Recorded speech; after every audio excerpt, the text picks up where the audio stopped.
شروع اللہ کے نام سے جو بڑا مہربان نہایت رحم والا ہے۔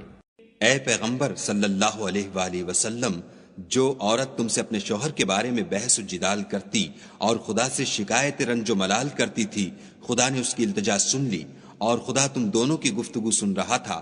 کچھ شک نہیں کہ خدا سنتا دیکھتا ہے۔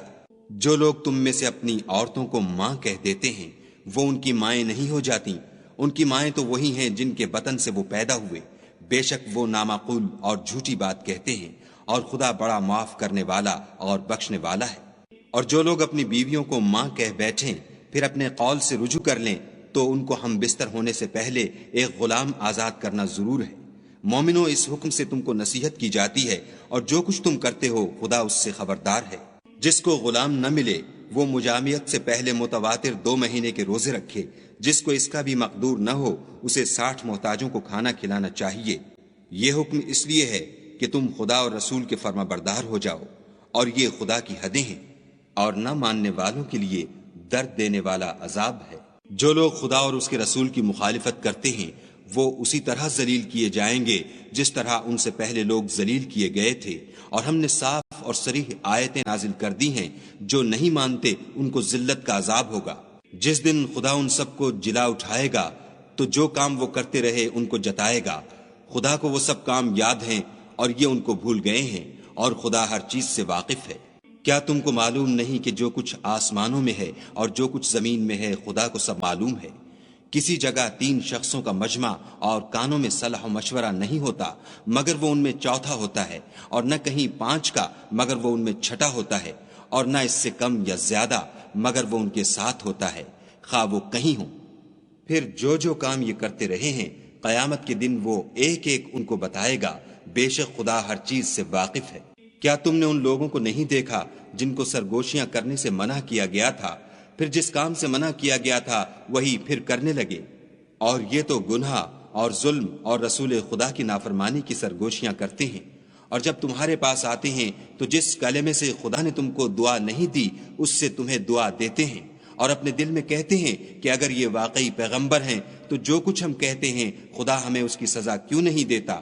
اے پیغمبر صلی اللہ علیہ وآلہ وسلم، ان کو دوزخ ہی کی سزا کافی ہے، یہ اسی میں داخل ہوں گے اور وہ بری جگہ ہے۔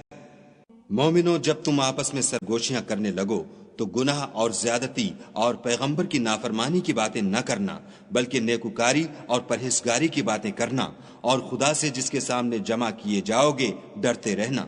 کافروں کی سرگوشیاں تو شیطان کی حرکات سے ہیں، جو اس لیے کی جاتی ہیں کہ مومن ان سے غمناک ہوں، مگر خدا کے حکم کے سوا ان سے انہیں کچھ نقصان نہیں پہنچ سکتا۔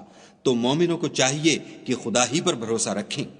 مومنوں، جب تم سے کہا جائے کہ مجلس میں کھل کر بیٹھو تو کھل بیٹھا کرو، خدا تم کو کشادگی بخشے گا۔ اور جب کہا جائے کہ اٹھ کھڑے ہو تو اٹھ کھڑے ہوا کرو۔ جو لوگ تم میں سے ایمان لائے ہیں اور جن کو علم عطا کیا گیا ہے خدا ان کے درجے بلند کرے گا، اور خدا تمہارے سب کاموں سے واقف ہے۔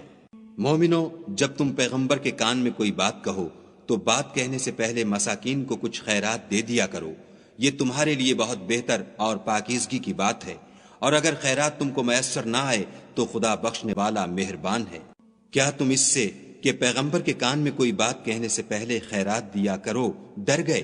پھر جب تم نے ایسا نہ کیا اور خدا نے تمہیں معاف کر دیا تو نماز پڑھتے اور زکوٰۃ دیتے رہو، اور خدا اور اس کے رسول کی فرما برداری کرتے رہو، اور جو کچھ تم کرتے ہو خدا اس سے خبردار ہے۔ بھلا تم نے ان لوگوں کو نہیں دیکھا جو ایسوں سے دوستی کرتے ہیں جن پر خدا کا غضب ہوا؟ وہ نہ تم میں ہیں نہ ان میں، اور جان بوجھ کر جھوٹی باتوں پر قسمیں کھاتے ہیں۔ خدا نے ان کے لیے سخت عذاب تیار کر رکھا ہے، یہ جو کچھ کرتے ہیں یقیناً برا ہے۔ انہوں نے اپنی قسموں کو ڈھال بنا لیا اور لوگوں کو خدا کے رستے سے روک دیا ہے، سو ان کے لیے ذلت کا عذاب ہے۔ خدا کے عذاب کے سامنے نہ تو ان کا مال ہی کچھ کام آئے گا اور نہ اولاد ہی کچھ فائدہ دے گی۔ یہ لوگ اہل دوزخ ہیں، اس میں ہمیشہ جلتے رہیں گے۔ جس دن خدا ان سب کو جلا اٹھائے گا تو جس طرح تمہارے سامنے قسمیں کھاتے ہیں اسی طرح خدا کے سامنے قسمیں کھائیں گے، اور خیال کریں گے کہ ایسا کرنے سے کام لے نکلے ہیں۔ دیکھو یہ جھوٹے اور برسر غلط ہیں۔ شیطان نے ان کو قابو میں کر لیا ہے اور خدا کی یاد ان کو بھلا دی ہے۔ یہ جماعت شیطان کا لشکر ہے، اور سن رکھو کہ شیطان کا لشکر نقصان اٹھانے والا ہے۔ جو لوگ خدا اور اس کے رسول کی مخالفت کرتے ہیں وہ نہایت ذلیل ہوں گے۔ خدا کا حکم ناطق ہے کہ میں اور میرے پیغمبر ضرور غالب رہیں گے، بے شک خدا زوراور اور زبردست ہے۔ جو لوگ خدا پر اور روز قیامت پر ایمان رکھتے ہیں تم ان کو خدا اور اس کے رسول کے دشمنوں سے دوستی کرتے ہوئے نہ دیکھو گے، خواہ وہ ان کے باپ یا بیٹے یا بھائی یا خاندان ہی کے لوگ ہوں۔ یہ وہ لوگ ہیں جن کے دلوں میں خدا نے ایمان پتھر پر لکیر کی طرح تحریر کر دیا ہے اور فیض غیبی سے ان کی مدد کی ہے، اور وہ ان کو بہشتوں میں جن کے تلے نہریں بہ رہی ہیں داخل کرے گا، ہمیشہ ان میں رہیں گے۔ خدا ان سے خوش اور وہ خدا سے خوش۔ یہی گروہ خدا کا لشکر ہے، اور سن رکھو کہ خدا ہی کا لشکر مراد حاصل کرنے والا ہے۔